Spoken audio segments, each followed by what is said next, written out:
Hi, I'm Carol. And I'm Vanessa. And we're inside the log house at the Walker Ranch homestead near Boulder, Colorado. Today we're going to be demonstrating how to use a wood-burning stove in order to cook. I'm currently making some shortbread right now. The major ingredients are flour, sugar, and butter. And I'm stirring that all up and getting it ready to go in the pan and then be put in the oven. So one of the things that you'll notice is that there are no disposable items here. They reused and washed everything that they had, so they generated very little trash. So let me show you the wood-burning stove, because that's what Mrs. Walker used to use to do all of her cooking. You can see that there's a firebox in the front where the fire is. It's fairly small relative to the rest of the stove, so it was a lot of work to keep the wood in there to keep it burning.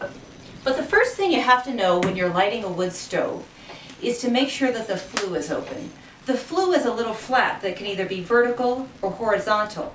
And when it's in the vertical position, it allows the smoke to go out the chimney. But if it's horizontal, you're going to fill up your house with smoke. The flue on this particular stove is way back here in the corner. So the first thing I had to make sure was that I had the flue in the upright position so that the smoke could go out the chimney. Now, this stove could be used to both cook on top as well as inside. Here we've got a pot of water that's heating up, and we're going to make some cowboy coffee later. Back here there's an area where you can bake things, and that's where we will bake the shortbread. Now you can see that there's no temperature control on this stove like we have on our modern stoves. Mrs. Walker would use her hand to gently and very carefully put inside the stove to gauge about how hot it was. She would count the number of seconds that she could leave her hand in there comfortably, and that would give her an idea of whether it was hot enough to bake or whether it needed to be a little bit hotter. So now that we finished mixing up the shortbread, it's ready to go in the pan and then we'll put it in the oven. I'm helping to get it ready right now.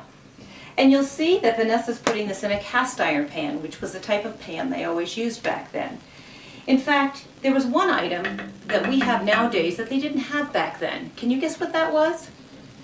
Plastic. That's right. Plastic wasn't invented back then. So everything that they used was either metal, glass, wood, paper, bone, and things that they could either make or find. So let's put this in the oven and let it bake. Open up the oven door, put it in there, close it up. And you'll see we had to use hot pads because the oven is very hot. Now something that we can do while our shortbread is baking is we can actually grind some coffee to get ready for our cowboy coffee. The water's boiling on the stove right now. The way that they ground up coffee was they would put the beans in this compartment here, and they have a few different gears and blades that then would grind the coffee up. And so you could hear the coffee being ground. And then once they did it long enough, and this was probably a child's job, you could pull it out and you can see the coffee grounds. So what we're going to do is take those grounds and add them to the water. And that will make what we used to call cowboy coffee.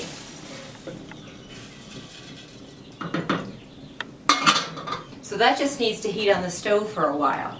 Now after this coffee has been heating on the stove, you simply let the grounds settle. And there's two ways to help you do that. One is you can add some cold water, and the other is you can add some eggshells. Both of those help the grounds settle to the bottom so that when you pour the coffee off, you just get the fresh coffee rather than all those gritty grounds at the bottom. So let's take a look at our shortbread and see how it's doing. Now one of the interesting things about this oven is that it has two doors. Why do you think that is? Well, let's take a look. Yep, looks like it's just about ready to be turned. You notice that our cast iron pan has a handle on one side. It would be very difficult to turn it in the oven, and the reason why we need to turn it is because the firebox is on this side. So it cooks quicker on this side than on the back side. So, let me show you what we do. We take it out from that side, walk around to the other, open the door over here, and stick it back in. And that way it cooks evenly. Now while this is cooking, let's show you around to a couple of other items that they used in the kitchen.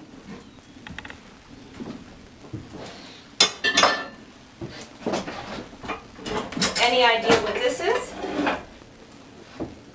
Well, let's take a look and I bet you can guess.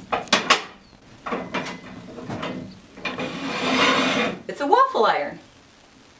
So they could make waffles by using this on the stove, flipping it up, and then flipping it over when it was halfway done. Pretty inventive, kind of like a lot of the Belgian waffle makers that we have nowadays. This looks like something that you probably recognize. It's an iron, that's right. But again, they had no electricity. So if they needed to iron some clothes, they would put it right on the fire. Let it heat up to the time when it got to the temperature that they liked. Remove it, iron the clothes, and they could use this little rest to rest it safely on a table. How about this little gadget over here? Any idea what it is? It's a cherry pitter. That's right, you stick a little cherry in there, push down, pops out the pit. I imagine that Mr. and Mrs. Walker probably grew some cherries on their property up here. And one final thing.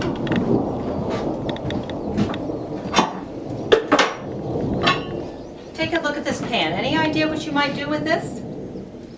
Well, you could stick it on the stove and put eggs in there and heat your eggs right on top of the stove. We've been keeping an eye on the shortbread and it seems like it's about ready to take out. So let's take a look. Oh yes, it's looking golden brown.